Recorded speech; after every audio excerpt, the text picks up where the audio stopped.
C'est dimanche 21 novembre 2021. Bonjour et merci pour la fidélité au D12 de Pyramide FM. Avant-dernier dimanche, sans passe sanitaire à l'entrée des temples et églises du Togo. Ce dimanche, la décision du gouvernement d'ériger des barrières sous la forme de preuves vaccinales devant les lieux de culte était bien présente sur les bancs des fidèles. Depuis la mise en route du programme de vaccination anti-Covid dans le pays, ils sont sans doute nombreux à avoir tendu leurs bras. Ils sont aussi probablement nombreux à refuser le fameux geste qui sauverait ou protégerait du virus mortel. À partir du 3 décembre prochain, les lieux de culte vont être confondus aux bâtiments officiels. Plus personne ne devrait les intégrer sans le pass ou le test PCR négatif de moins de 3 jours. En réalité, il s'agit d'un tour de vis donné par les autorités dans leur volonté de faire vacciner plus de Togolais. Ont-elles tort en voulant faire du bien, y compris dans les maisons de Dieu? Puisque la parole de Dieu déclare qu'il faut se soumettre aux autorités supérieures, les dignitaires religieux et leurs fidèles vont-ils se soumettre aux injonctions du ministre de l'administration territoriale? Le Togo a suffisamment de vaccins, les dons ont afflué ces derniers jours, à quelques semaines des fêtes de fin d'année. Doit-on conclure que le pays en fait un peu trop? Doit-on se demander si le variant togolais de la Covid serait-il plus contagieux que ceux des pays voisins? En vérité, les pays voisins sont juste des voisins, le Togo est le Togo. Ils n'autorisent pas encore des manifestations politiques. Le Front citoyen Togo debout est sur un nouveau refus des autorités. Depuis plusieurs semaines, ce mouvement tente sans succès de rassembler les populations dans la commune de Golfe 1. Les acteurs publics ne sont-ils pas en train d'être forcés à garder le silence? Et tout ce qu'ils diront, outre, pourrait être utilisé contre eux devant une cour de justice. C'est justement tout ce que l'activiste Jean-Paul Oumoulou a dit, notamment sur les réseaux sociaux, qui a utilisé aujourd'hui contre lui. Cela fait plus de 2 semaines que cette ambassade de la DMK ploie sous le poids de 4 chefs d'accusation. En semaine, les responsables de la dynamique ont prié pour sa libération. C'est désormais dans l'au-delà que l'un des chantres des sujets de liberté sur l'actualité togolaise, Maître Yavia Bouibo, mort depuis l'année dernière, sera finalement enterré le mois prochain. Une messe a été dite ce samedi en sa mémoire à Paris, avant le prochain départ de la dépouille mortelle pour Lomé. Le 6 décembre, peu plus tard, le 11, son corps entamera son dernier périple terrestre. Sans lui, les éperviers, eux, ont fini leur périple en éliminatoire de la Coupe du monde de football sur une bonne note en Afrique du Sud. Les Togolais ont réservé les bonnes choses pour la fin. Un match nul, puis 2 victoires pour s'offrir un bon au dernier classement de la FIFA. Ces performances ont créé un nouvel enthousiasme dans les milieux du football au Togo. Les partenaires de l'éducation nationale rêvent des mêmes performances, suivies des mêmes enthousiasmes. C'est Dr Kodjovio Benton, président de Nouvelle Vision, qui est notre invité du jour, le D12 au téléphone. Dans 45 minutes, 96 50 34 37 et puis 70 43 09 70. Mise en nom de l'émission Boga. Coup dehors. Monsieur le Président, bonjour. Bonjour et bonjour à toute l'Afrique, bonjour à la jeunesse togolaise, bonjour à tous les nationaux et bonjour à tous les acteurs impliqués dans la recherche du bien-être de ce pays. Votre bonjour pour la jeunesse togolaise. Les jeunes occupent toujours une bonne place dans votre programme, dans votre cœur, tout simplement, n'est-ce pas? Vraiment, nous devons nous battre pour notre génération. Nous sommes de la génération, donc il faut essentiellement que nous puissions les avoir avec nous, essayer de tracer le terrain, de blayer le terrain pour que nous puissions tous arriver à sortir notre épingle du jeu. Si nous avons le temps, nous parlerons de cette jeunesse et des programmes que vous aviez fait à l'endroit de cette jeunesse. Mais nous allons nous intéresser autant qu'il fait pas les 30 degrés en moyenne ces derniers temps à Lomé, mais le quotidien des Togolais, c'est ce quotidien-là qui est fait de beaucoup de difficultés. Tout le monde ou presque dit que ça ne va pas dans le pays. Je ne sais pas si vous ressentez la même dureté de ce temps. Oui, ça c'est obligatoire que vivant dans le pays, vous devez ressentir ce qui ne va pas. Et si vous voyez tous les jours le nombre de demandes à vos portes, le nombre de Togolais qui viennent vers vous parce que ça ne va pas, le nombre de Togolais qui, sur les réseaux sociaux, expriment leur mécontentement et autres, vous allez savoir que ça ne va pas. Et si vous voyez le prix du bol de maïs augmenter, vous voyez le prix des denrées alimentaires augmenter, vous allez savoir quand même que ça ne va pas. Si vous voyez de notre côté les enseignants, la condition des centres de santé et beaucoup de choses, on sait quand même que ça ne va pas. Mais on a l'espoir, on a la conviction que ça ira. Vous êtes révélé à l'opinion nationale togolaise il y a quelques années. Est-ce que vous aviez pensé, en vous engageant, que le terrain serait aussi complexe? Parce que ceux qui sont là, on a l'impression que malgré les efforts qu'ils font, que les résultats tendent à se ressentir, notamment dans le quotidien des Togolais. Bon, pour l'engagement sur le terrain du Togolais, le terrain togolais, je dirais que je me suis vacciné avant d'entamer ma démarche. C'est que c'était difficile, c'est que c'est compliqué, c'est que on aura des embuscades sur le chemin et c'est tellement qu'on aura euh, des découragements entre temps. Mais j'ai su quand même que ce ne serait pas une tâche très facile. Donc, je ne suis pas surpris de ce qui se passe sur le terrain. Vous avez dit tantôt que les prix ont augmenté. C'est vrai que le constat, il est clair, notamment sur les marchés de Lomé et à l'intérieur du Togo. L'impression qu'on a aussi, c'est un peu comme s'il n'y a rien pour amortir ces prix-là. Parce que si vous allez dans un marché, aujourd'hui, une semaine plus tard, si vous retournez, vous constatez que soit quelque chose s'est passé. Peut-être 50 francs ont été ajoutés, 100 francs ont été ajoutés. Oui, je sais qu'il y a fluctuation de prix non contrôlée. Et récemment, je pense avoir entendu ou lu qu'il y a un numéro vert pour signaler certains flux qui ne sont pas réglementaires. Donc je dirais quelque part qu'ils veulent essayer de faire quelque chose. Néanmoins, il est plus important de savoir pourquoi ces fluctuations. Vous voyez le prix de l'essence qui monte également. À chaque fois que les bonnes dames vont aller au marché pour aller acheter ces denrées et que le prix du transport a changé, ça a d'influence sur ce qu'elles revendent. Donc également, vous voyez, la plupart des agriculteurs, entre-temps, ils sont contraints de faire des prêts auprès de ceux qui veulent acheter leurs produits avant de pouvoir cultiver. Ceci fait qu'ils vendent leurs produits à des prix inimaginables. Donc il y a tellement de choses sur ce terrain qui influent sur cette fluctuation de prix. Donc moi je prierais quand même que au-delà d'essayer d'avoir un numéro vert pour la réglementation des prix, il faut également cultiver le fond pour voir ce qui se passe et pour trouver la solution à ces problèmes depuis la base. C'est la question que j'allais poser justement, puisque vous aviez tenté d'être candidat à l'élection présidentielle. Si votre candidature avait été acceptée, que si éventuellement vous avez été élu comme président de la République, vous allez être confronté aux difficultés actuelles. Si vous êtes confronté à ces difficultés-là, quels auraient été vos antidotes? Déjà, en tant que président, je dirais que je devrais anticiper beaucoup de ces genres de choses qui doivent se passer, surtout dans des périodes comme des périodes de Covid où l'économie est en chute. Je suis certain que beaucoup de choses sur le plan socio-économique doivent se passer dans mon pays. Et au niveau devant cette situation, en tant que président de la République, j'aurais quand même à avoir un programme de relance économique très rapide où ça aiderait les cultivateurs un peu plus. Ça va aider également les PME et les PMI à reprendre main très rapidement parce que ce qui se passe aujourd'hui, si le prix augmente et que les gens n'ont pas l'argent pour acheter ces denrées, ça aggrave la situation sociale, la tension sociale. Et également, ça agit sur la santé parce que les gens ne mangent pas bien et d'autres ne mangent même pas. Donc, je suis certain que nous devons avoir, en plus du plan d'attaque médicale, on doit avoir un plan de relance économique très rapide qui permettra à ce que les PME et les PMI et les Togolais vont être plus motivés à créer, à maintenir leurs emplois et ce qui donnera du boost à l'économie de mon pays. Malheureusement, vous n'êtes pas dans la peau du chef de l'État et l'actuel chef de l'État, depuis la survenue de la crise à la Covid, s'est adressé, si ma mémoire est bonne, une fois aux Togolais. Et puis, il s'est aussi abondamment exprimé sur les réseaux sociaux de temps en temps. Vous, personnellement, si vous avez été élu, est-ce que vous allez vous adresser beaucoup plus à ces Togolais-là pour leur exprimer une forme de solidarité, comme ça se fait dans un certain nombre de pays? Je pense que c'est très important de communiquer avec son peuple.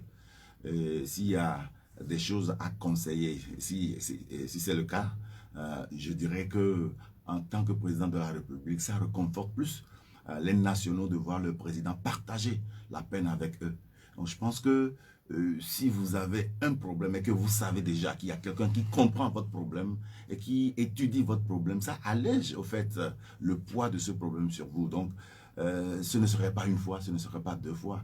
J'allais intervenir très rapidement, très fréquemment sur les problèmes que nous avons dans le pays pour que toute la population comprenne quand même que je partage leur peine et qu'ensemble nous pouvons nous engager pour trouver la solution. Donc de ce côté-là, je pense que je ferai très mieux, si on peut le dire comme ça, en m'impliquant, en ayant même vers la population à la base dans certaines conditions, pour que cette population-là sache quand même qu'il y a un président qui partage leur peine avec eux. Vous êtes apparu, je l'ai dit tantôt, sur la scène politique il n'y a pas très longtemps, mais sans doute que comme d'autres leaders politiques, vous recevez des doléances venant des milieux sociaux, notamment des militants de votre parti. Je ne sais pas comment ça se passe. Qu'est-ce qu'ils vous disent? Est-ce que ce sont des factures d'électricité et les doléances liées à leur loyer de fin de mois? Et qu'est-ce qu'ils demandent, ceux qui viennent vers vous? Je pense quand même que la réponse à cette question ne fait pas du parti Nouvelle Vision une organisation de dons. Quand même, mais si vous êtes un Togolais, peu importe qui vous êtes, mais vous semblez avoir un minimum donné, vos jeunes frères du quartier vont venir vers vous. Il y a des problèmes multidimensionnels. Il y a ceux-là qui sont là parce qu'ils doivent être renvoyés de leur maison et parce que le maisonnier aussi en a besoin pour vivre. Il y a ceux-là aussi qui ont des problèmes d'électricité, de factures à payer. Il y a les problèmes de santé, les problèmes à la rentrée par exemple, la liste est toujours longue.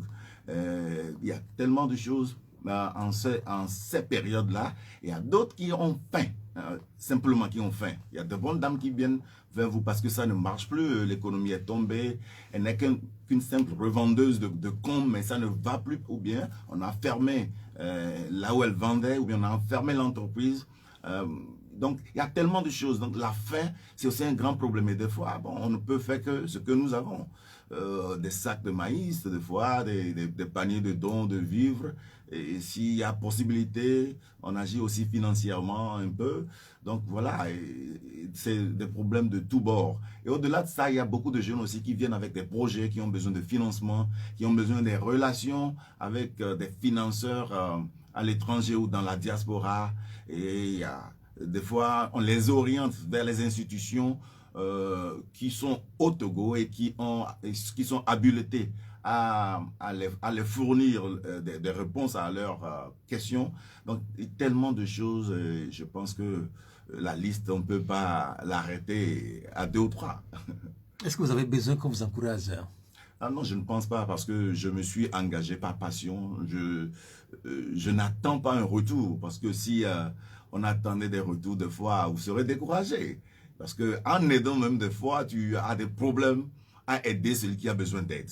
Mais il faut être appelé pour le faire afin de pouvoir se sentir à l'aise. Parce que je me dis toujours que lorsque tes sacrifices deviennent... Est-ce que tu trouves la joie de te sacrifier en quelque chose, tu sais que tu vis ta passion. Et vivant cette passion déjà, quand ton cœur est à l'aise, tu n'as plus besoin de quelqu'un pour t'encourager. Mais cela ne veut pas dire que encourager n'est pas bon. C'est bon et cet encouragement peut provenir de certaines personnes également qui veulent vous soutenir à aider les autres. Donc oui, les bras sont ouverts à ceux-là pour qu'on puisse ensemble trouver des solutions aux problèmes de notre génération. On va vous démener donc pour aider un tant soit peu un certain nombre de Togolais, mais les autorités togolaises ne sont pas restées également les bras croisés parce qu'on se rappelle le mois d'août dernier, les factures d'électricité pour certains avaient été prises en compte par un programme du gouvernement. On se rappelle également qu'il y avait eu cette assistance financière sous le nom de Novici. Est-ce que c'est des programmes qu'il faudrait reconduire face aux difficultés qui continuent de grimper malheureusement? Justement, par rapport à cela, d'abord, je félicite les efforts au niveau du maintien à un nombre très réduit des nombres de contaminés l'effort que le gouvernement fait de ce côté. Mais je pense quand même que c'est arrivé à un niveau où il faut mettre un accent particulier sur la relance économique également. Aujourd'hui, il est très important, nous avons proposé que le gouvernement, s'il y a la possibilité, puisse reconduire ce programme Novici et l'étendre sur le territoire national pour au moins 1 mois. Et au-delà de ça, ils avaient parlé d'une assistance aux PME, aux PMI, petites et moyennes entreprises. On n'a pas tellement ressenti cela dans la vie ou bien au niveau de l'exécution. Donc je souhaiterais que l'État reprenne le programme Novici pour au moins 1 mois pour relancer presque tous les nécessiteux et au-delà de ça, avoir un appui. L'État peut se servir de garanties derrière certaines banques qui peuvent aider d'autres à relancer leur économie, à embaucher d'autres Togolais pour que la pente de l'économie aussi commence à monter. Quand on évoque des situations difficiles, sans doute que le fossé se crée chaque jour entre les pauvres et les riches.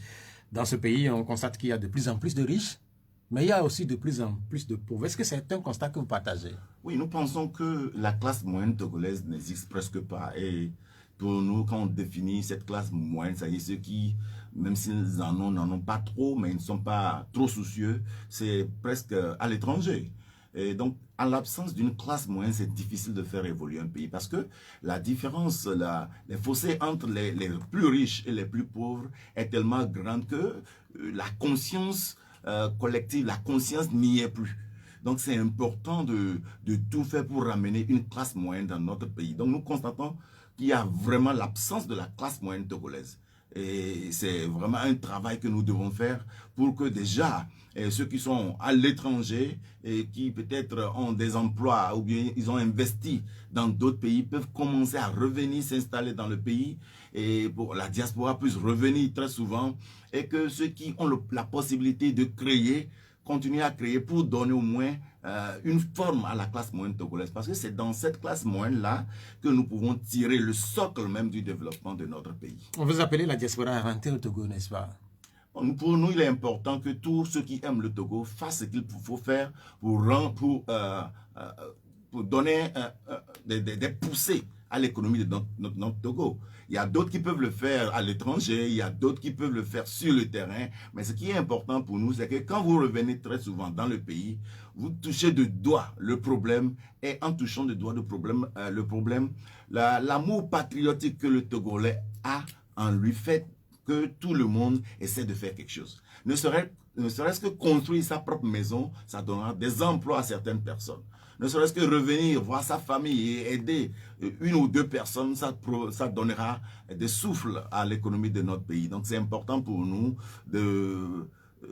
d'encourager ceux qui peuvent le faire, de revenir, de s'impliquer. Et c'est pourquoi nous demandons aussi que le cadre de sécurité, le cadre d'investissement soit bien ascerni afin que ceux qui font déjà l'effort de revenir puissent être des modèles qui attirent les autres à revenir. Justement, il y a un certain nombre de Togolais, quand on lit les réseaux sociaux, qui veulent bien revenir, mais qui pointent du doigt un certain nombre de faiblesses liées notamment à la corruption, liées notamment au clientélisme, un certain nombre de présenteurs politiques qui font qu'ils ne rentrent pas justement au Togo. À ceux-là, par exemple, vous qui êtes là, qu'est-ce que vous leur dites? Là, on n'a pas nous adresser à ceux-là particulièrement, mais essayer de relever les problèmes qu'ils ont soulevés et de travailler avec les administrations ici en leur faisant savoir quand même que c'est important de créer le cadre qui inspire la confiance, le cadre qui réduit, élimine la corruption, le cadre qui permet à ce Togolais-là de revenir paisiblement et s'investir dans son pays. Et au même moment, nous pourrons quand même d'un côté nous tourner vers eux pour dire quand même on ne peut pas espérer que tout soit vert avant d'entamer. Je sais que ce n'est pas facile pour tout le monde de s'engager comme ça, mais je dis également chapeau à ceux-là, malgré les conditions pas très attractives du pays, ont essayé. Et je souhaiterais que ceux-là constituent déjà un modèle pour ceux qui hésitent à venir au moment où, sur les grandes politiques, nous travaillons pour assainir le cadre pour que les dirigeants puissent donner confiance, plus confiance à ces Togolais de l'extérieur de revenir s'installer dans le pays. Vous avez passé beaucoup de temps aux États-Unis, on le sait. Dans des situations comme celle que nous vivons, est-ce qu'il y a une forme de solidarité qui s'installe, que ceux qui en ont un peu plus assistent ceux qui n'en ont pas du tout? C'est difficile de le constater comme ça, mais je sais que de nature togolaise, les gens aident. Et j'en ai vu entre-temps avec nos frères musulmans et quelque part dans notre zone là-bas où il y a ceux qui en ont... Votre zone, c'est où? C'est à Goreke. Donc, il y a des gens qui partagent des sacs de dons et de produits alimentaires et autres. Je pense que c'est important de le faire si on a la possibilité. Mais quand la solidarité togolaise n'y est plus, on a perdu le Togo. Donc je pense quand même que ça se passe à plusieurs niveaux où d'autres partagent le peu qu'ils ont avec d'autres personnes.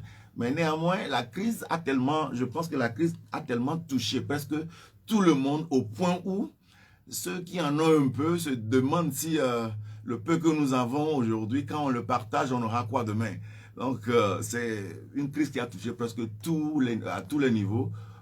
Mais je passe par le biais de cette question pour encourager ceux-là qui peuvent faire quelque chose autour d'eux, de continuer à le faire pour supporter les familles. Je pose toutes ces questions parce que nous sommes à presque un mois des fêtes de fin d'année, mais dans le temps, à ces moments-là, on ressent les fêtes de fin d'année arriver. Et visiblement, on ne le ressent plus là. Oui, on ne peut plus parler de fête en ce moment où les gens ont faim. Les gens ont besoin seulement de pouvoir quand même manger, faire manger les enfants et aller au boulot, revenir. Donc, on fête lorsque les choses sont dans de bonnes conditions. Donc, pour l'instant, la fête n'est pas prioritaire aux Togolais. Ce qui est prioritaire, c'est de pouvoir s'assurer le quotidien. Et s'assurer ce quotidien passe certainement par de l'emploi, du business, le commerce. Il y a tellement de choses qui sont plus importantes aujourd'hui pour les Togolais que fêter. Donc voilà, pour nous, ce n'est pas question de sentir la fête, mais c'est une question de sentir qu'il y a vraiment une relance économique qui donne espoir à notre économie. Vous êtes avant tout un acteur public, un acteur politique qui espère devenir un jour chef de l'État. Mais il se pose au Togo un certain nombre de questions, notamment liées aux droits civils et politiques, notamment les questions de liberté. Vous savez que ça fait un bon bout de temps qu'il n'y a pas eu de manifestations publiques dans notre pays depuis les dernières élections présidentielles. La dernière association a tenté d'organiser une manifestation, c'est le Front Citoyen Togo Debout, qui peine à rassembler les Togolais, comme je l'ai dit tantôt dans mon introduction. Comment vous ressentez ça, ou cela ne vous dit absolument rien, puisque ce n'est pas de votre organisation qu'il s'agit? Non, on ne peut pas dire que ce n'est pas de notre organisation et on n'a pas de mot à dire sur ça. Et nous, ce que nous voulons faire, c'est qu'il faudrait mettre toujours au milieu la légalité et la légitimité des choses. Donc la légalité, c'est, comme vous l'aviez dit dans l'introduction, c'est quand nous avons des autorités publiques et qu'il y a des lois ou bien des ordonnances, il faut que ces ordonnances soient observées. Maintenant, la légitimité aussi, il faut comprendre la situation dans laquelle nous vivons, le contexte global pour que nous puissions comprendre les actions des uns et des autres. Oui, pour nous, c'est important de suivre les directions, mais c'est mieux d'avoir des directives qui reflètent au fait le bien.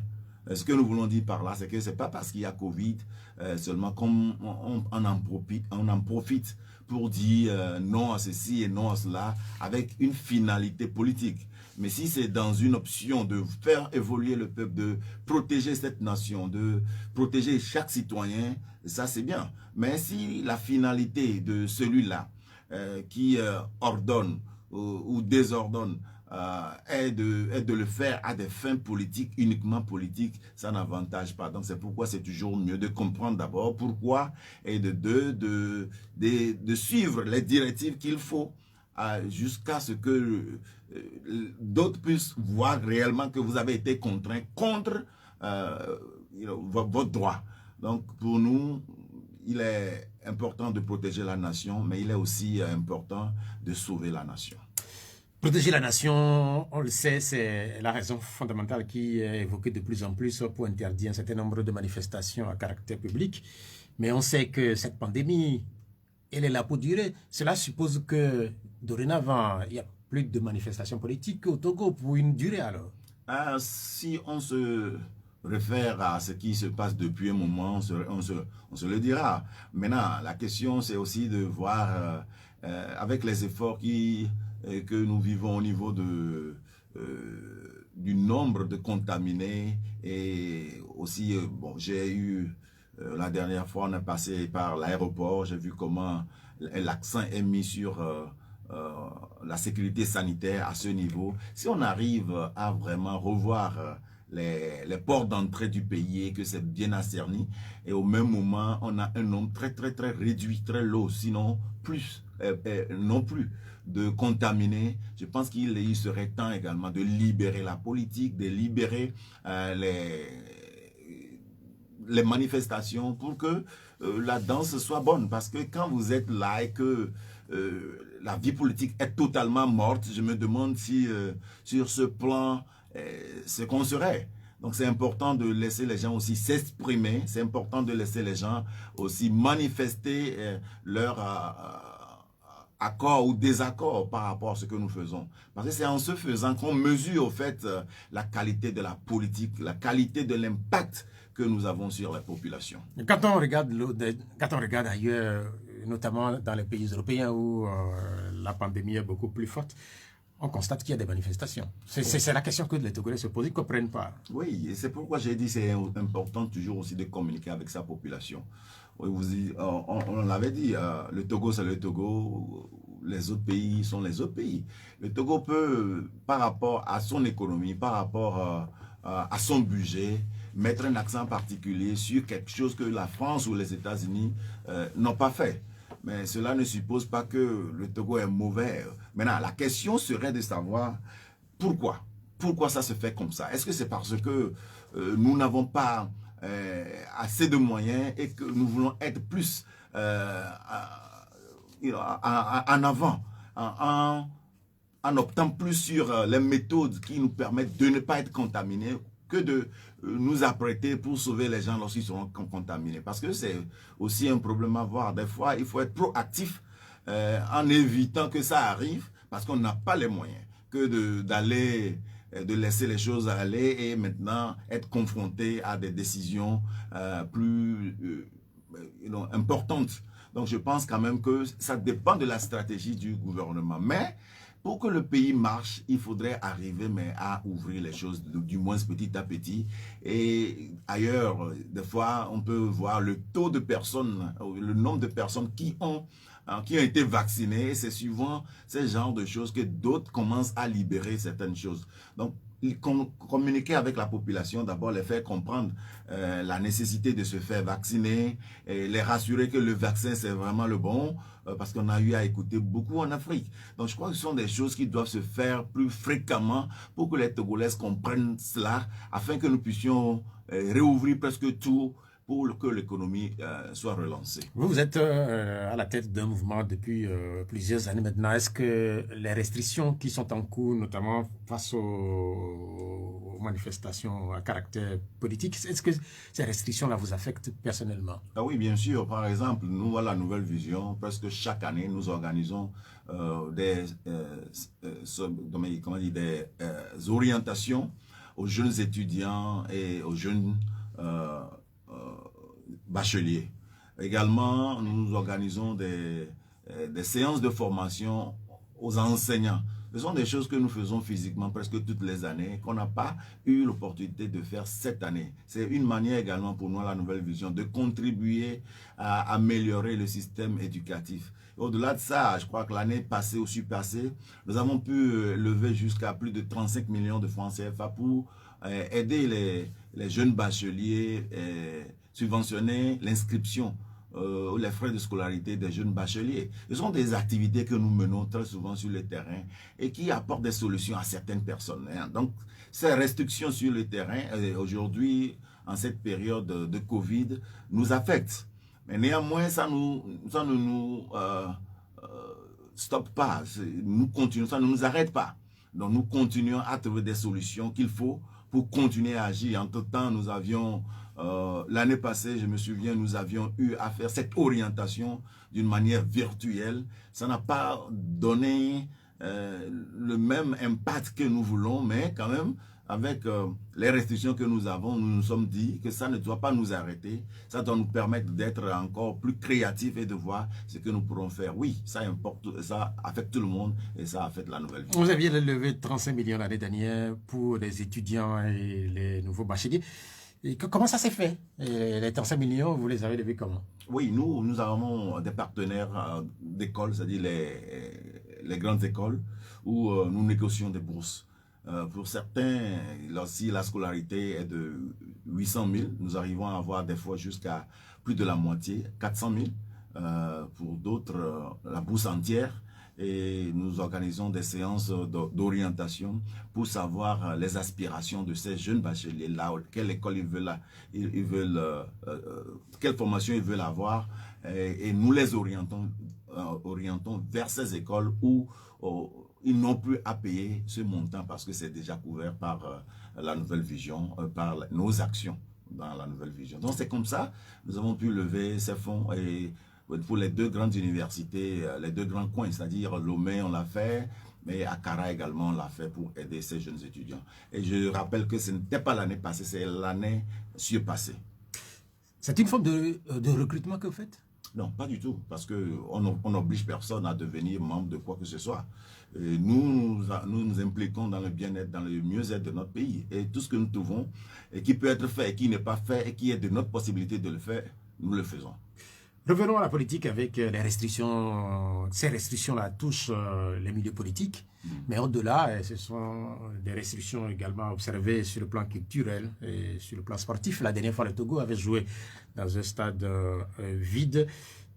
Alors que là, encore une nouvelle fois, les images qui nous viennent d'un peu partout, ces images-là font dire à un certain nombre de Togolais que nous sommes dans un pays exceptionnel. Et comment convaincre les Togolais qui regardent ces images que, en réalité, que ce que les gouvernements ou les gouvernants font, c'est pour le bien? Je pense que c'est toujours le problème de communication avec son peuple. Déjà, si on replace le Togo dans son contexte politique depuis plusieurs années, nous allons comprendre que ça donnera une mauvaise image quand il y a de ces genres de restrictions, alors qu'au Bénin, en Côte d'Ivoire, on voit des images de manifestations. On se demande pourquoi le mal ne tue pas ailleurs et c'est seulement au Togo que ça tue. Mais c'est parce que dans le contexte politique que nous traversons, les gens n'ont pas ce courage d'expliquer à la population ce qui se passe et pourquoi certaines décisions sont prises. Et de là, tout le monde perçoit certaines décisions comme négatives ou positives. Ça dépend de votre positionnement. Mais pour nous, à la Nouvelle Vision, nous pensons que ce serait plus intéressant que lorsqu'il y a de ces genres de restrictions, que nos dirigeants, nos autorités, nos élus communaux puissent expliquer à la population le pourquoi. Parce que c'est basant sur ce pourquoi qu'on peut dire si c'est extrême ou pas. Maintenant, si on ne nous dit même pas le pourquoi... Mais aujourd'hui, la situation n'est pas à l'extrême quand même, puisqu'on a appris récemment qu'il n'y a plus d'accès de... le nombre d'internés au CHA de Lomé, ce nombre-là a relativement diminué. Exactement, et je pense qu'il est temps maintenant de commencer à ouvrir avec précaution les activités et à relancer. C'est pourquoi nous proposons la relance économique pour que le programme Novici soit... revienne, le programme Novici revienne et qu'un accompagnement plus fort soit derrière les PME et les PMI pour pouvoir engager plusieurs Togolais et les mettre au travail. Nous sommes dans une période qui va sans doute vers les élections régionales. À Novi ou à Nouvelle Vision, comment est-ce que vous allez vous y prendre pour vous faire connaître un peu plus sur le terrain en attendant éventuellement l'ouverture d'une campagne électorale, par exemple? Oui, justement, c'est l'une des raisons où que je disais, nous avons été affectés par ces restrictions, parce que nos vies, normalement, en ce moment, avec le parti, nous devons commencer sur le terrain, à aller vers nos populations, à identifier les problèmes de chaque communauté et voir et développer des plans, un programme qui pourra aider ces populations à sortir de leur misère. Mais on n'a pas cette liberté, du moins pour le moment. Néanmoins, du côté virtuel, avec notre système d'ambassadeurs de la Nouvelle Vision, nous arrivons à communiquer. Mais nous savons quand même que c'est mieux d'aller sur les terrains, de voir, de vivre la réalité des populations et de savoir ce que nous pourrons faire. Parce que pour nos vies ou pour la Nouvelle Vision, ce ne sera pas seulement de pouvoir nous organiser pour arracher des postes ou bien pour être élu, mais on est élu pour mettre en exécution un programme donné. Et nous voulons que ces programmes soient des programmes qui reflètent la réalité de nos communautés. Et nous voulons quand même également que ces représentants de la Nouvelle Vision soient mieux armés. Et c'est pourquoi nous sommes très affectés en ce moment où il y a ces restrictions, d'aller sur le terrain, de repérer ces problèmes, d'identifier ces jeunes ou bien ces représentants, ces aspirants représentants de la Nouvelle Vision, afin de les former, de les mettre à jour, pour que après la campagne, dès qu'ils sont élus, ils commenceront à exécuter le programme de nos vies dans leur communauté. Récemment, on a appris que vous avez sillonné un certain nombre de localités à travers les ondes de radio. Vous étiez dans la préfecture de Vaud, des Lacs. Et cette semaine, on vous a écouté suffisamment sur les médias. Est-ce que vous avez des retours favorables par rapport à la formation que vous incarnez? Oui, bien sûr, bien sûr. Vous savez, la dernière fois, je crois que c'était le dimanche passé, sur la télévision New World TV, on a eu beaucoup de réactions des Togolais sur tout le territoire qui ont vraiment compris notre fondement, les fondamentaux de la Nouvelle Vision et veulent adhérer. Vous allez voir, des fois, vous recevez un message pour dire « Je vous ai suivi sur la radio et je veux devenir Nouvelle Vision ». Ce sont des choses qui nous motivent très souvent. Parce que si la personne a compris vos objectifs, a compris les fondamentaux de votre engagement et se dit « Je veux devenir une Nouvelle Vision », ça démontre quand même qu'ils ont compris réellement ce que nous nous engageons à faire. Et ces personnes-là ne viennent pas parce qu'ils ont faim, mais ils viennent parce qu'ils veulent défendre une idéologie qui reflète ce qu'ils pensent également. Donc on a toujours de retours très positifs, presque tous les jours. Et je suis certain qu'après cette émission également, on en aura. Et nous savons tous quand même que nous n'avons pas, il n'y a pas quelqu'un qui a tout le savoir. Donc nous sommes aussi ouverts à ceux-là qui ont des suggestions, de meilleures idées à nous apporter pour qu'ensemble nous puissions arriver à sortir notre épingle du jeu. Votre prochain challenge, sans doute après la présidentielle ratée, ça va être les élections régionales. Est-ce que vous allez vous positionner pour ces élections-là? Oui, selon le programme de la Nouvelle Vision, il n'y aura plus d'élections dans notre pays, c'est-à-dire des engagements politiques dans notre pays où nous allons rester à l'écart. Nous voulons bien avoir des représentants qui, dans différents milieux, des représentants qui peuvent représenter la population à la base dans la prise de grandes décisions qui influent, qui impactent sur leur vie. Donc c'est pourquoi c'est important pour nous, à la Nouvelle Vision, d'être présents dans tous les rendez-vous électoraux. Les élections, on ne sait pas encore si elles auront finalement lieu au début de l'année prochaine ou vers la fin de cette année prochaine. Là, vous, par exemple, vous la souhaitez pour quand ces élections, même si on sait que votre avis n'est qu'un avis? Ah bon, je la souhaite à n'importe quel moment, tant que les conditions des élections sont remplies et que tout le monde pourra exercer son droit de vote paisiblement et que les institutions sont mises en place, sécurisées pour que ces élections reflètent la réalité des urnes. Certains pensent que ces élections n'ont aucun enjeu pour le pays. Est-ce que vous partagez cet avis-là? Bon, si je partageais, je pense que nous n'allons pas nous présenter parce que se présenter à une élection, ça demande aussi de l'énergie, ça demande du temps, ça demande des implications aussi financières et autres. Donc, je pense que dire que ces enjeux n'ont pas, ces élections n'ont pas d'enjeu, je ne partage pas ça.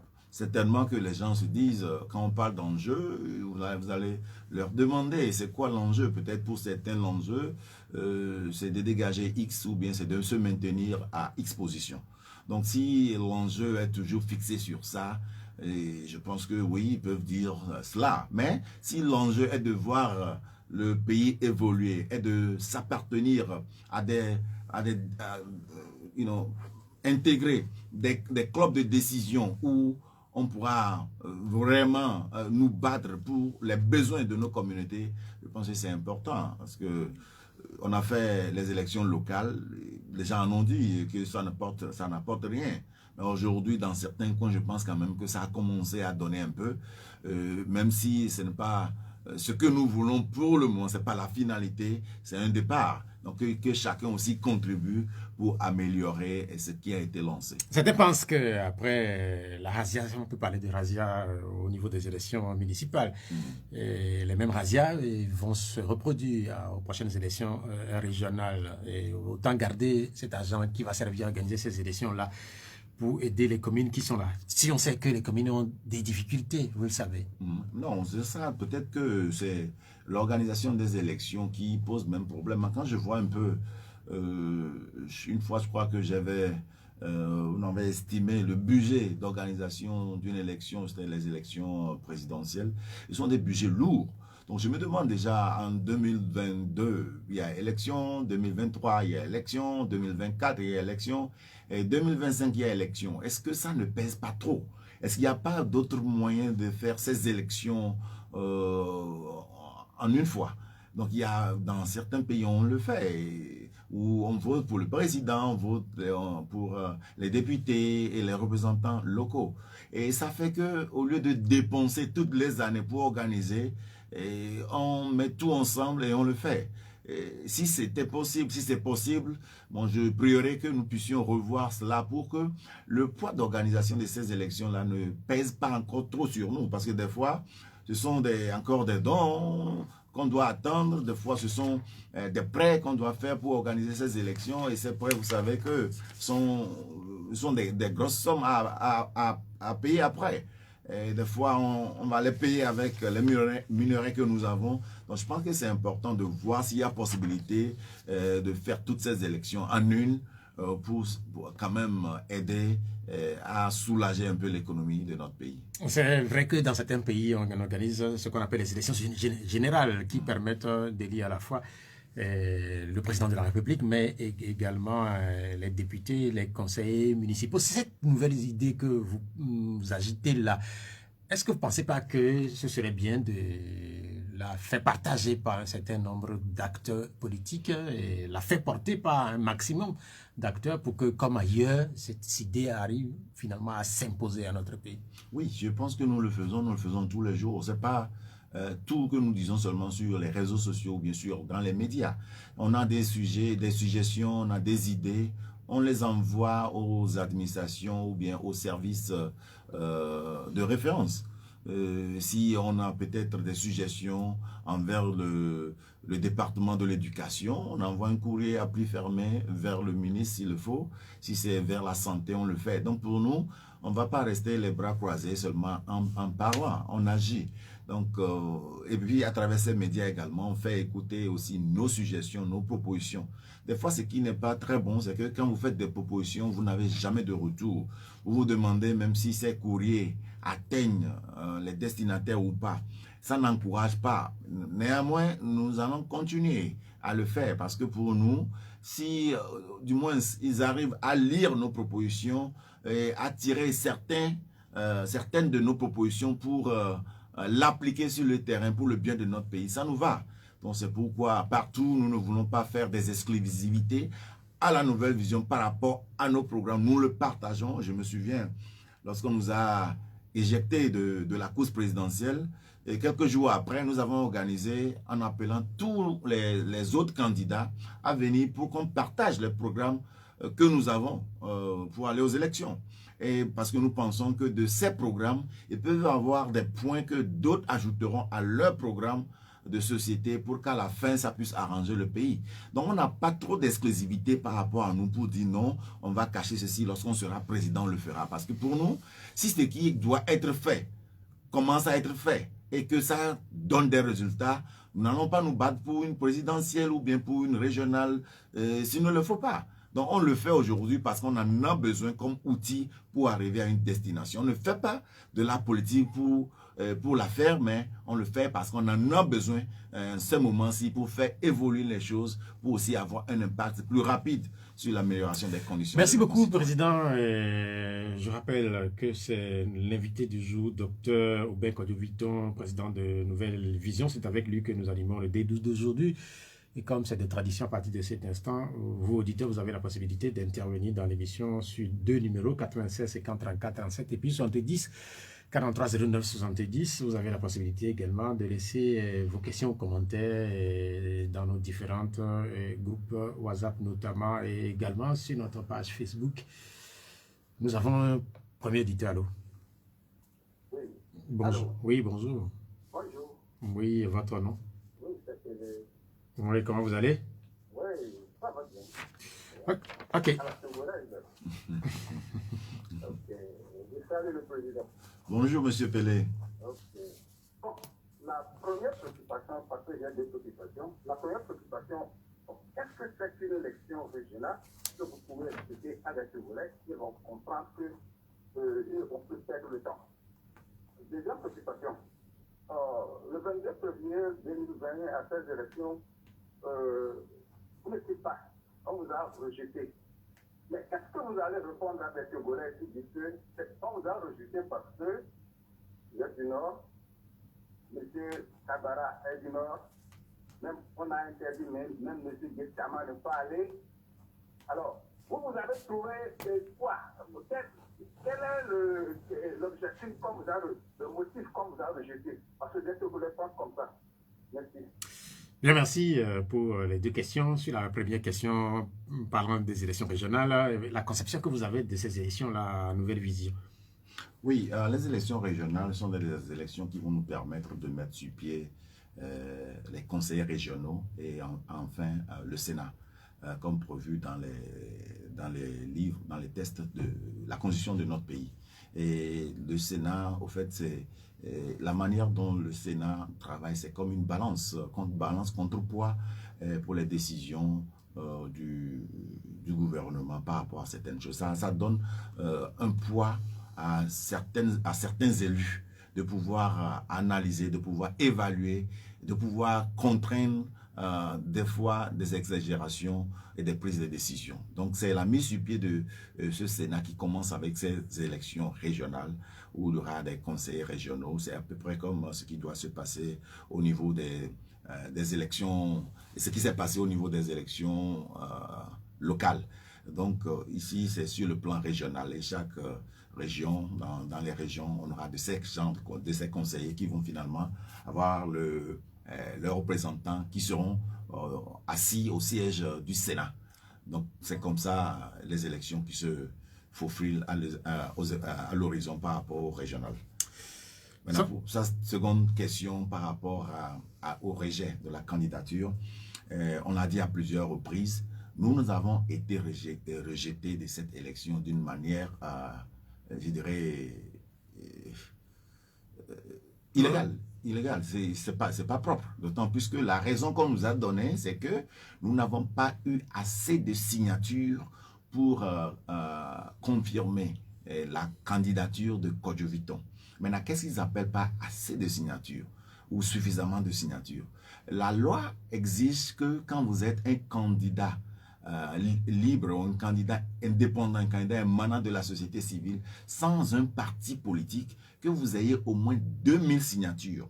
Maintenant, ces 2000 signatures ne sont pas seulement un nombre. Ces 2000 signatures doivent provenir d'au moins 10 différentes préfectures. Ce qui veut dire qu'un minimum de 200 signatures par préfecture. Nous avons donné un total de 5222 signatures provenant de 18 préfectures, dont plus de 13 ont dépassé même 300. Donc, ce qui voudrait dire que si c'est la seule condition qui a poussé qu'on nous rejette, ce n'est pas vérifié.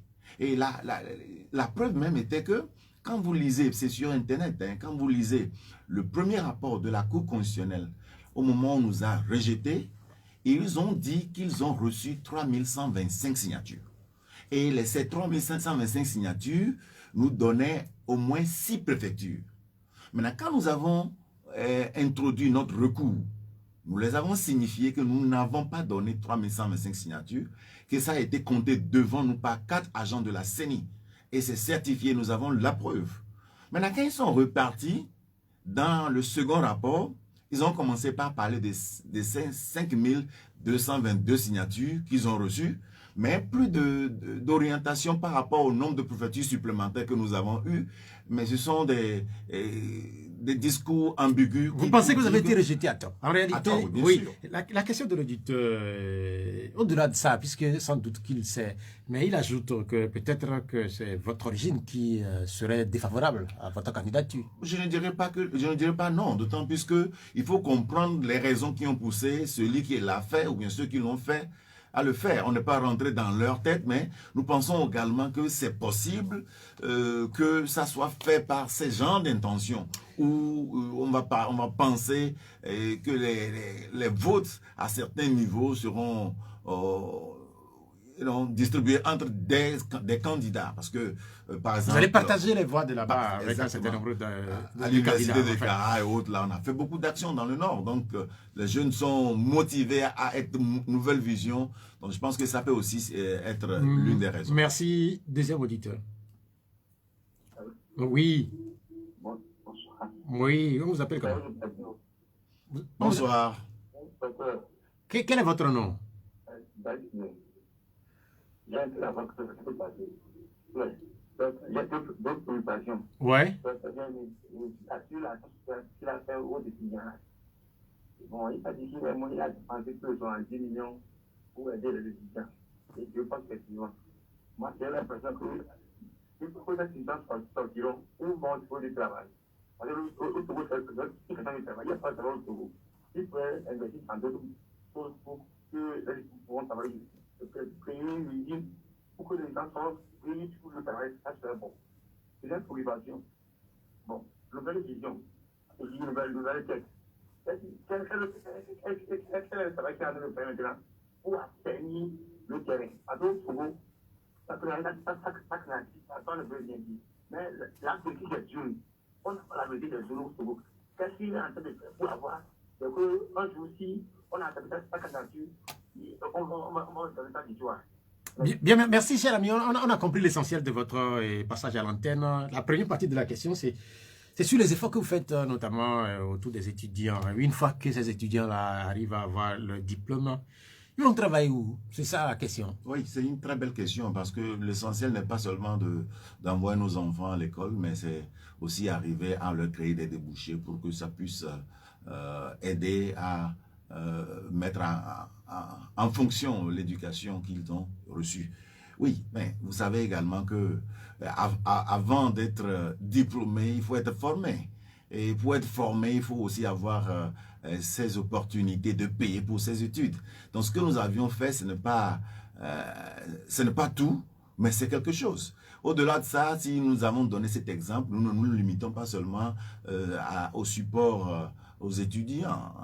Et nous avons, par exemple, dans le domaine de l'agriculture, en Ontien, très récemment, on a fait venir des experts pour aider les agriculteurs de ce milieu à mieux comprendre certaines pratiques agricoles et à savoir comment utiliser peut-être certains produits qu'ils ont autour d'eux-mêmes pour aider l'agriculture, pour mécaniser un peu l'agriculture.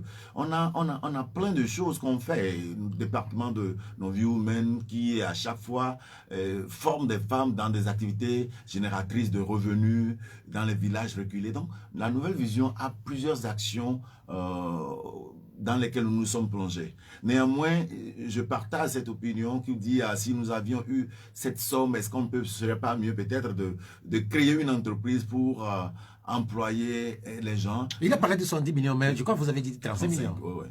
Peut-être la multiplier par 2. Peut-être que c'est un souhait. Ah, d'accord. que ça se réalise, mais c'est vrai, il faudrait aussi créer des opportunités. Et c'est pourquoi nous, à la Nouvelle Vision, dans nos efforts, nous encourageons également ces Togolais de l'extérieur de venir, même si ce n'est pas nous directement, de venir créer des entreprises au pays, de venir faire employer les jeunes Togolais, surtout dans le domaine de l'agriculture où il y a plusieurs choses à faire. Donc, la deuxième partie de la question, c'est par rapport à nos vies et la question de la vérité des urnes. Oui, ça c'est important parce que oui, on aura...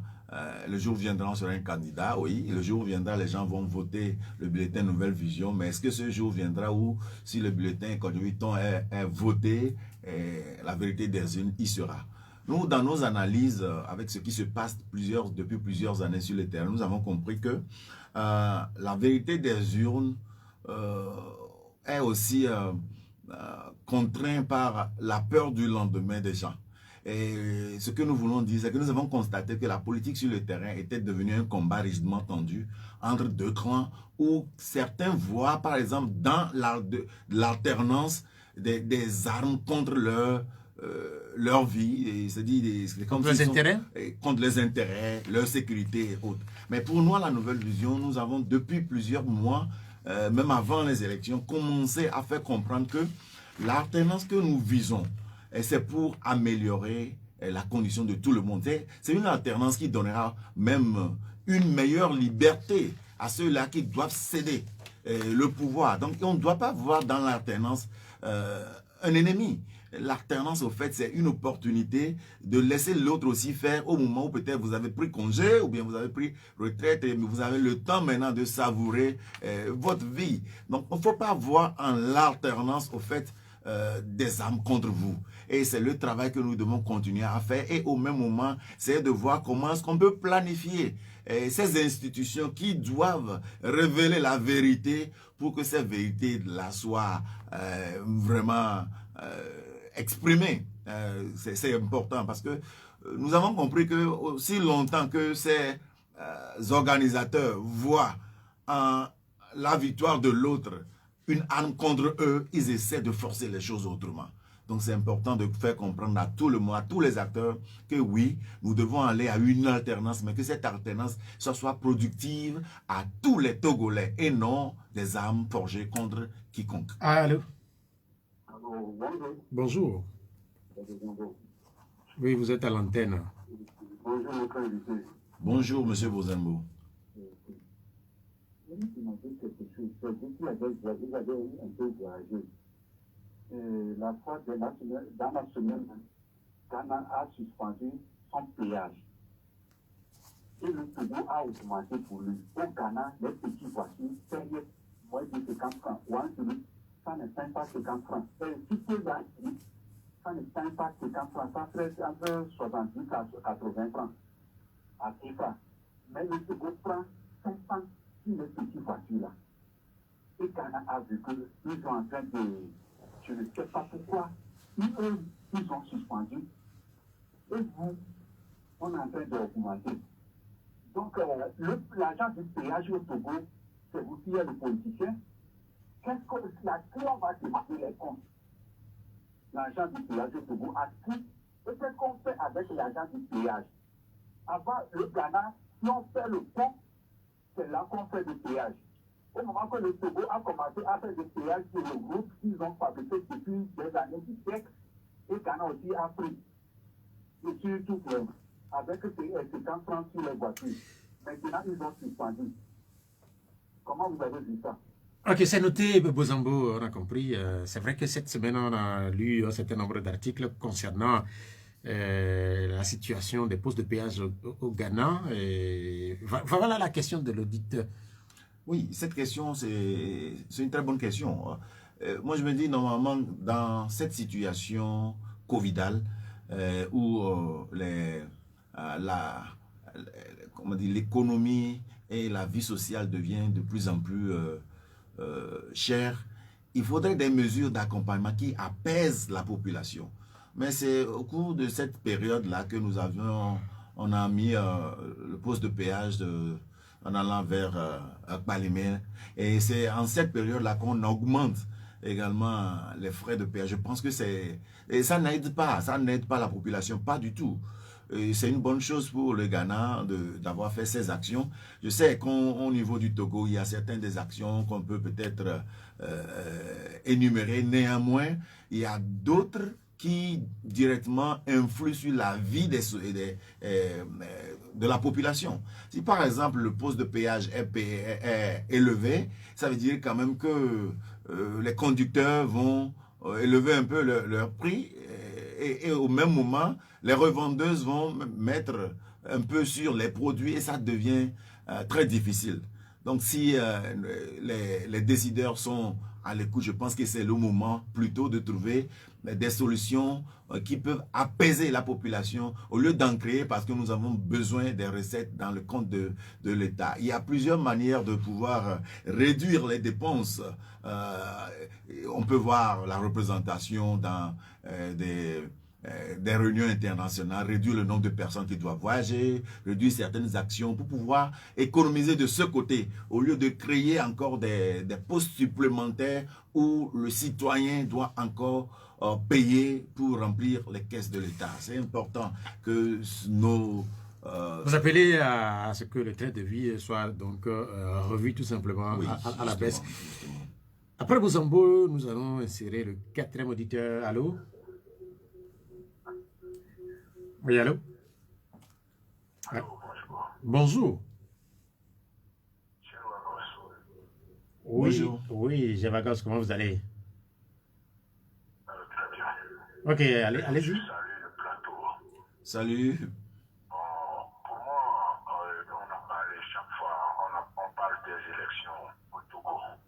On fait des élections et puis après les élections, on arrête ceux avec qui, ceux qui ont participé à des élections. Des fois, il y a des réfugiés ou bien des gens qui fuient le pays. Bon, et après, on fait des élections. Moi, je voudrais savoir, est-ce que, bon, avec ce système, et après l'élection pastoral et ainsi, est-ce que, bon, on est en toute conscience, ceux qui viennent parlent toujours des élections, est-ce qu'ils ont réglé ça? Parce que je sais que depuis 1998, les mêmes personnes qui gagnent des élections et les élections sont organisées toujours dans les mêmes conditions. Le peuple n'est jamais insatisfait. On donne des résultats, on est obligé d'accepter ce que la Cour constitutionnelle dit. On dit la Cour constitutionnelle, sa réponse est inattaquable. Et chaque fois qu'on fait des élections, il y a des gens qui parlent au nom du peuple. Et ils disent toujours bon, je sais pas, bon, moi je comprends pas, mais sur la conscience. Est-ce que mon invité qui est sur le plateau peut me donner raison après les élections régionales, il y aura de vraies victoires pour bien gérer le pays? Merci. Bien, merci de nous avoir appelé Javagos. La question des élections au Togo. Oui. On dit, est-ce qu'après les élections régionales, il y aura la vérité des urnes pour bien gérer les choses? Ou bien est-ce que les conditions sont déjà remplies pour que ces élections se déroulent dans de meilleures conditions? Je dirais que pour nous aujourd'hui, on ne peut jamais dire que tout est ouvert au niveau de ces institutions, parce que déjà quand vous allez voir la CENI qu'ils ont prévu de mettre en place, une CENI politique, au moment où nous, à la Nouvelle Vision par exemple, nous proposons des CENI techniques, où il y aura ou bien une institution même non gouvernementale qui gère au fait les données des élections, mais la politique est toujours derrière cette CENI, ce qui fait que ceux qui sont là disputent plutôt la victoire de leur parti au lieu de reporter les vraies élections, les vrais suffrages. Donc on dira que pour nous ce n'est pas encore ouvert. Maintenant, ce qui nous pousse également un peu à continuer de croire en cela, c'est que nous voyons en ces genres de manipulation cette tension qui existait entre les deux blocs politiques. Et c'est ce que nous avons compris, c'est ce qui justifie même la naissance de la Nouvelle Vision. Pour nous, c'était comme si c'était un combat entre deux clans, ceux qui sont au pouvoir, qui veulent se maintenir toujours, et ceux qui veulent le pouvoir veulent à tout prix, ceux qui veulent à tout prix l'avoir pour démontrer autre chose à ceux qui ont cédé le pouvoir. Ça a créé un conflit entre ces deux bords politiques au point où ceux qui ont la possibilité de se maintenir se maintiennent dans l'illégalité, si on pourrait le dire comme ça. Et ceux qui veulent le pouvoir veulent tout sacrifier pour l'avoir. Donc c'est pourquoi nous avons donné naissance à cette nouvelle vision, pour qu'on puisse comprendre au fait que il ne sert à rien de chercher toujours à rester pour toujours, parce que même après le pouvoir, il y a une vie. Je me souviens au moment où on faisait la pré-campagne, nous avons rencontré des jeunes et des gens qui, des fois, se glorifient même de se dire, bon, nous, on est spécialistes en ceci, en cela, on peut, au moment des élections, nous faisons tel. Des fois, des gens qui prennent ne serait-ce que 5 000 francs pour voter un bulletin donné.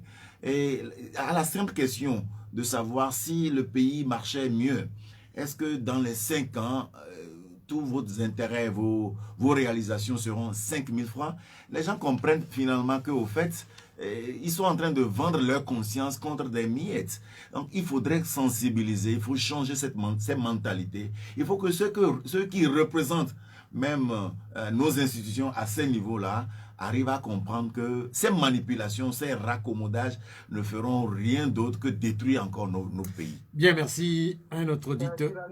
Oui, vous êtes à Pyramide FM, vous êtes à l'antenne. Ok, c'est M. Moussa depuis Agoizongo. Moussa, vous êtes à l'antenne. J'ai deux questions à M. Roberton. Allez-y. La première question. Il parle toujours de deux camps. Ceux qui veulent avoir le pouvoir et ceux qui veulent maintenir.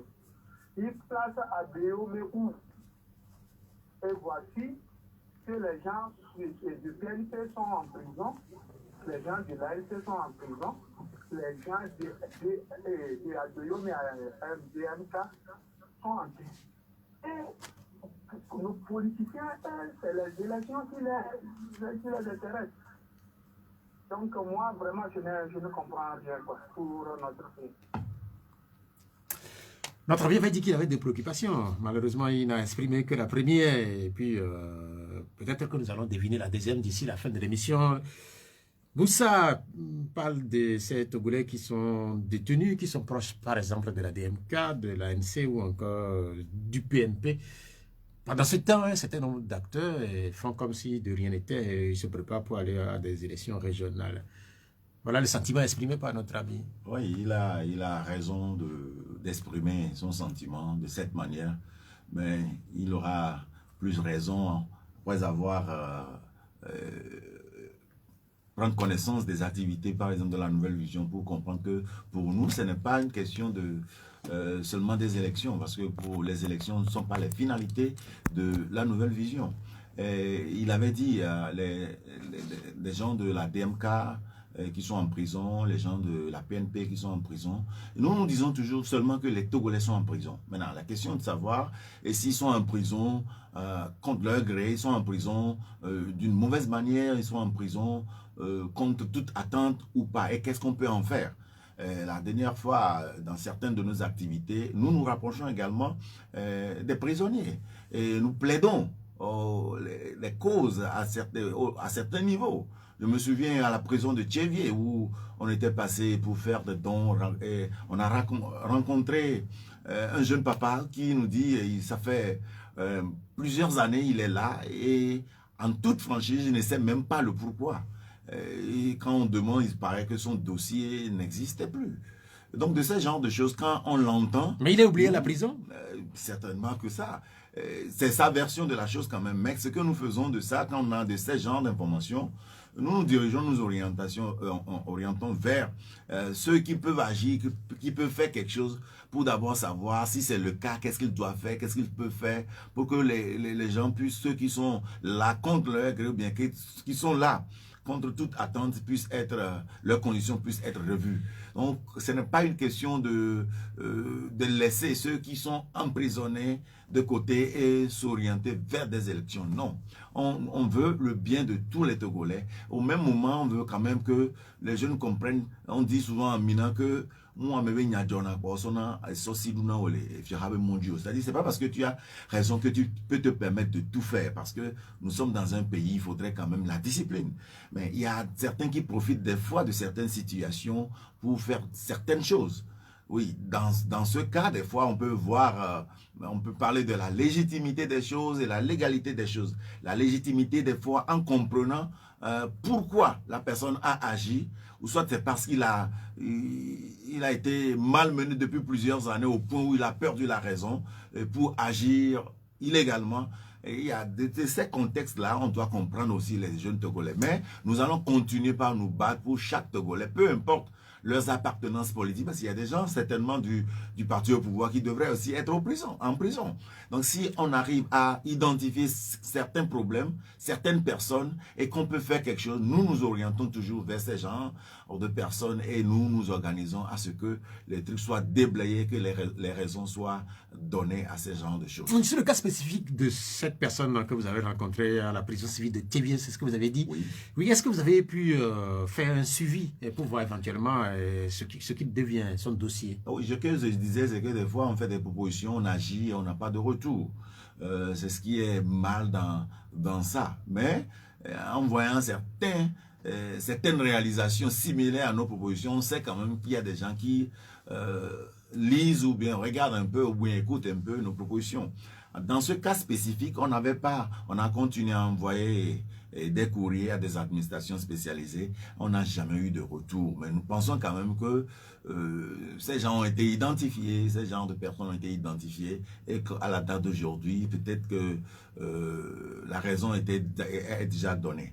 Donc nous, en tant que institution, ou bien en tant que Togolais, ou bien en tant que parti, nous ne pourrons que faire ce qui est de notre limite. On ne peut jamais aller faire sortir quelqu'un, mais on peut par exemple orienter nos recommandations vers les associations spécialisées comme le CACIT, les associations des droits de l'homme dans certaines situations, pour que ces institutions prennent en charge ce qui ressort de leur responsabilité. Il y a ce commentaire de Josiane Lawson, ce commentaire qui est laissé à l'entame de l'émission à propos des conditions économiques dans notre pays.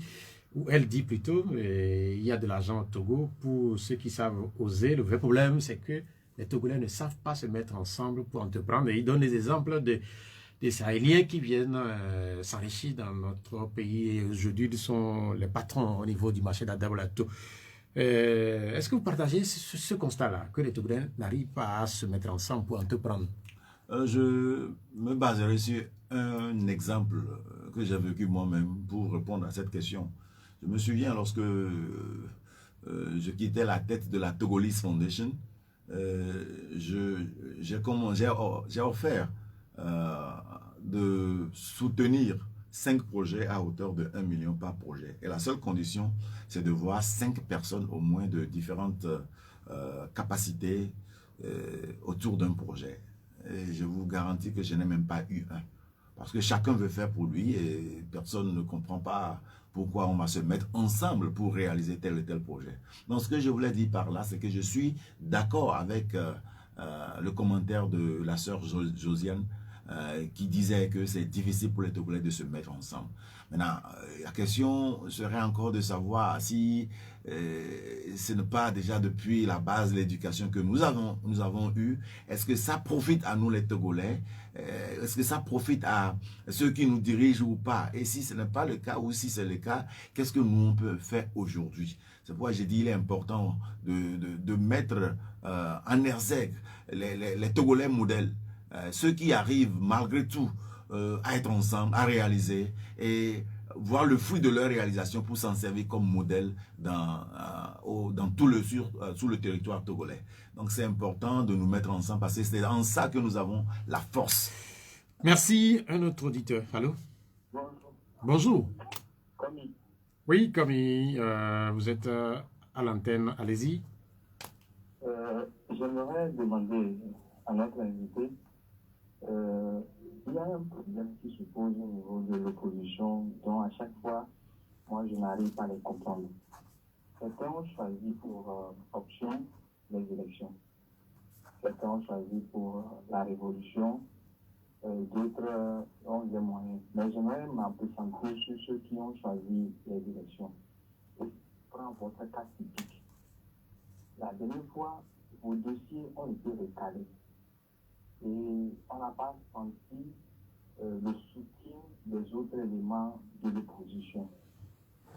À ce niveau, dites-nous, à quel niveau se trouve ce dossier-là?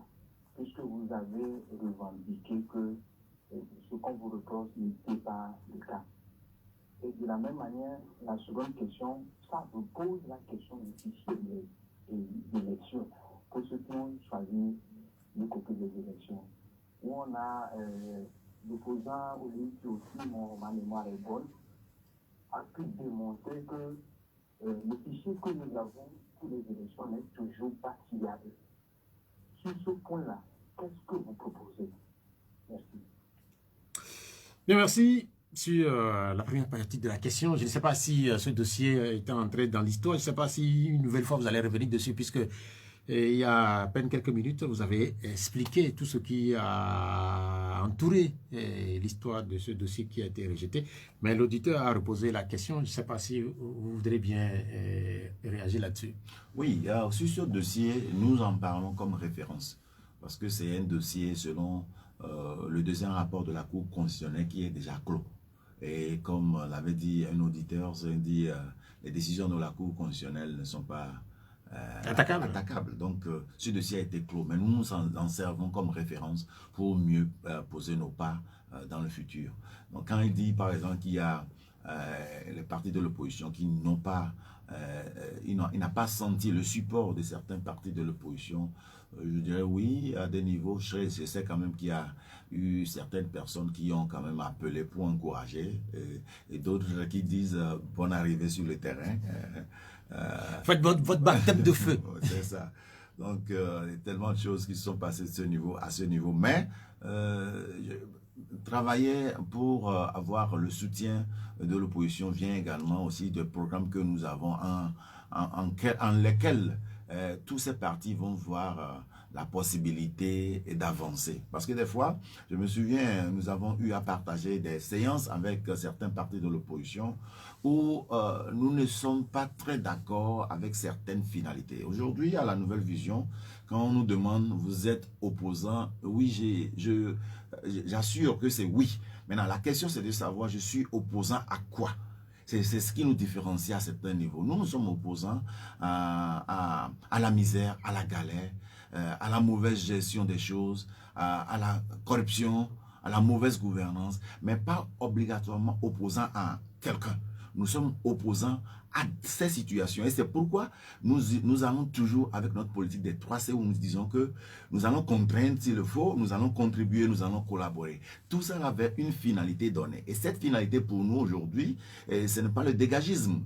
Cette finalité, ce n'est pas un combat rigidement tendu d'une personne contre une autre, mais c'est un combat contre une condition de vie de nos populations. C'est pourquoi il nous est très facile d'ouvrir nos mains envers tous les partis, que vous soyez de partis du pouvoir ou de l'opposition, qui ont cette finalité-là, qui veulent le bien, le mieux-être de notre pays. C'est noté la deuxième partie de la question sur l'importance des élections, quand on sait qu'il y a quelques années, Alberto Olympio avait parlé des fichiers électoraux. Ouais.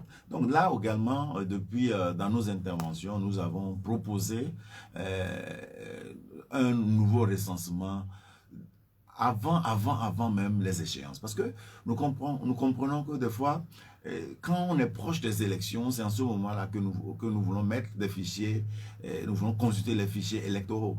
Et à ce niveau, il y a la politique qui oriente plus nos décisions.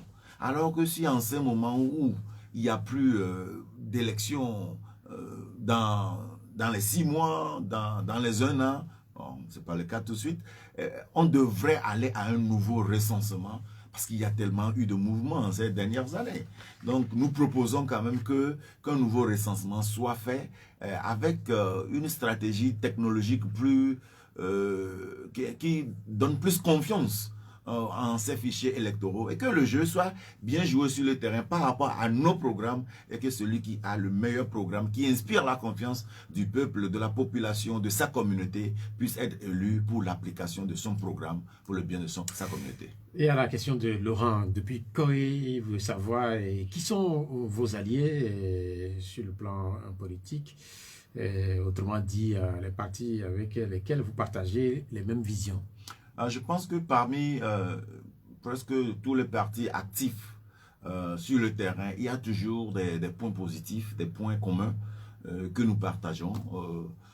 Et aussi, il y a des points de désaccord à certains niveaux. Quand je parle des points de désaccord, je parle par exemple de la finalité. Et je me souviens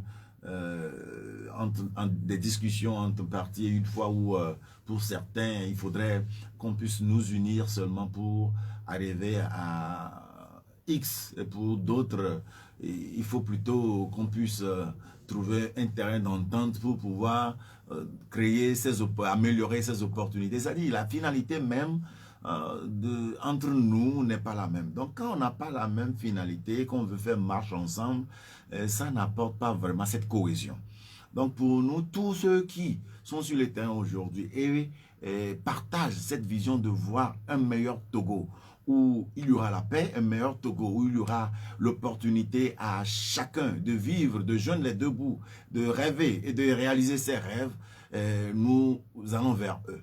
Mais ces partis qui existaient ou qui existent et qui font leur combat d'autres manières, il y a des points positifs qu'on tire de ça et on va vers ces partis. Est-ce qu'on peut connaître des noms? Bien sûr, vous allez par exemple dans la DMK, avec tous les partis qui sont dans la DMK, la nouvelle vision était présente. Donc la nouvelle vision était présente, ça veut dire qu'on on partage nos opinions avec quiconque. Et c'est pourquoi nous disons que nous ouvrons nos bras, parce que pour nous, la politique de ceux qui ne sont pas au pouvoir doit être les C, c'est-à-dire les 3 C. La contrainte s'il y a exagération, collaborer s'il y a opportunité et contribuer s'il le faut pour le bien de notre pays. Bien, merci à cette question de Koko Sichopé Adjagban Soupo. C'est une question qui est laissée sur notre page Facebook. Il dit si vous pouvez nous révéler ce qui a pu changer dans notre pays depuis 2005. Quand il parle de 2005, sans doute qu'il fait allusion à l'année de l'arrivée au pouvoir de l'actuel chef de l'État.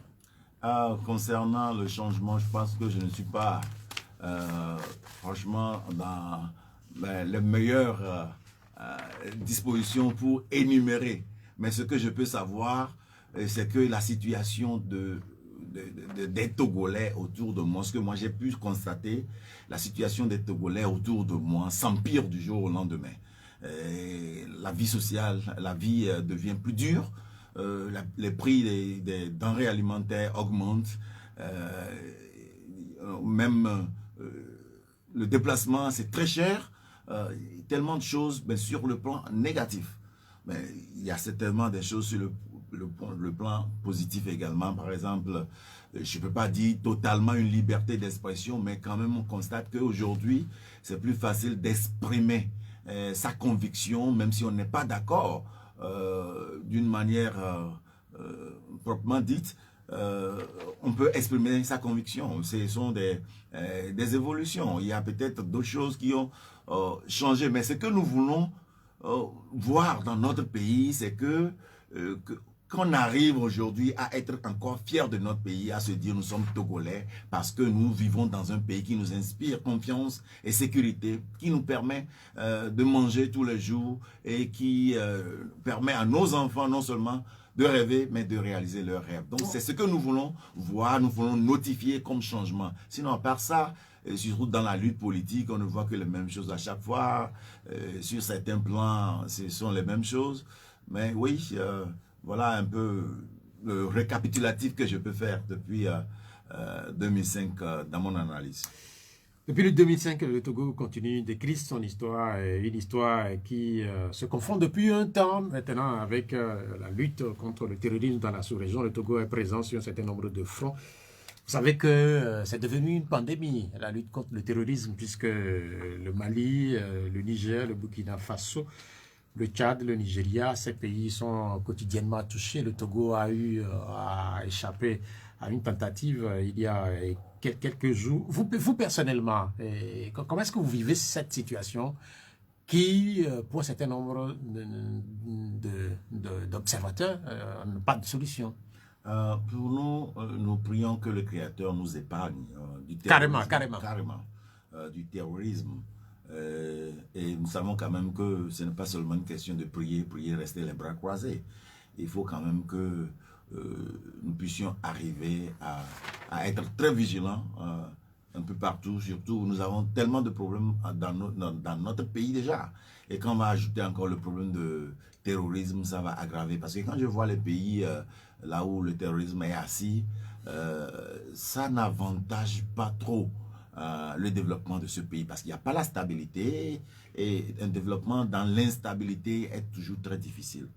Mais au même moment, je souhaiterais que dans ces efforts de lutter contre le terrorisme, il faut aussi lutter pour l'amélioration des conditions de vie. Parce que le ventre affamé, des fois, se laisse facilement enrôler dans dans le terrorisme. Donc, je souhaiterais quand même que nous puissions continuer à être vigilants comme toujours, parce que si on voit le résultat sur les tensions, on voit déjà nos pays limitrophes qui ont la présence du terrorisme, mais que le Togo est épargné, ça voudrait dire quand même que des choses sont en train d'être faites. Donc je continue à ce que tous les citoyens puissent contribuer à lutter contre l'installation du terrorisme et en ce moment même, surtout au niveau des frontières, au niveau des populations riveraines du Septentrion et autres, arriver à améliorer les conditions. C'est vrai qu'un certain nombre de pays occidentaux aident ou participent à la lutte contre le terrorisme dans la sous-région. Malheureusement, les résultats peinent à faire jour. Mais pour un certain nombre d'observateurs, il faudrait régler ces questions-là aussi par le recul de l'injustice sociale. Oui, c'est ça, je disais, s'il n'y a pas une amélioration des conditions de vie, ça peut causer des... comment dire... ça peut devenir un terreau fertile pour... c'est ça, donc c'est un terrain fertile pour ceux-là qui facilement peuvent enrôler d'autres personnes. Donc si vous êtes dans un pays où vous croyez que ceux qui vous gouvernent aujourd'hui ne font pas du bien, quand le terrorisme vient, vous allez croire en votre Jésus, vous allez croire en votre Sauveur. Et là, alors que quand le terrorisme vient et s'installe, c'est difficile pour ce terrorisme de s'en aller. Et donc c'est pourquoi j'ai dit c'est important que nos décideurs, dans l'effort de conserver cette sécurité, arrivent également à encourager, à améliorer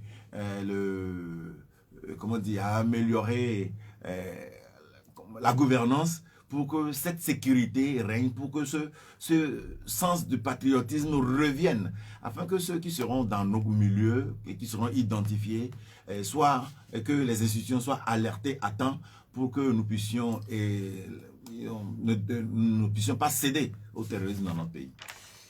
Nous allons mettre un terme à cette émission dans un instant. Le temps de vous demander, dans cette lutte contre le terrorisme, dans cette lutte plutôt, pas contre le terrorisme, mais contre la pandémie, la question de la vaccination, elle est partout. Je ne sais pas si vous êtes fait vacciner déjà. Oui, moi je me suis fait vacciner déjà avec le Pfizer, le 1 et le 2, et peut-être bientôt le boost. Seulement la différence que je me suis fait vacciner de l'autre côté avant d'arriver. L'autre côté, c'est où? Aux États-Unis. Donc vous conseillez plus de Togolais à se faire vacciner? Pour moi, je pense que c'est important, surtout si on arrive à lever des mentalités, l'arrivée des faux vaccins, et qu'on arrive à confirmer, à donner confiance aux Togolais. Je pense que c'est important de nous faire vacciner et d'ouvrir les portes de l'économie très rapidement. Merci beaucoup, Dr Kwadjovio Benton. Merci d'être venu. Cette émission, elle s'achève. Elle sera rediffusée tout à l'heure à partir de 19h. Merci à Boga Koudeo pour la mise en onde technique. Avec la COVID-19, de nombreuses certitudes sont tombées. Plusieurs hommes aussi. Et moi, nous vivons aujourd'hui, même demain, peut être trop tard. Je suis Pierrot à Thiobé. Au revoir.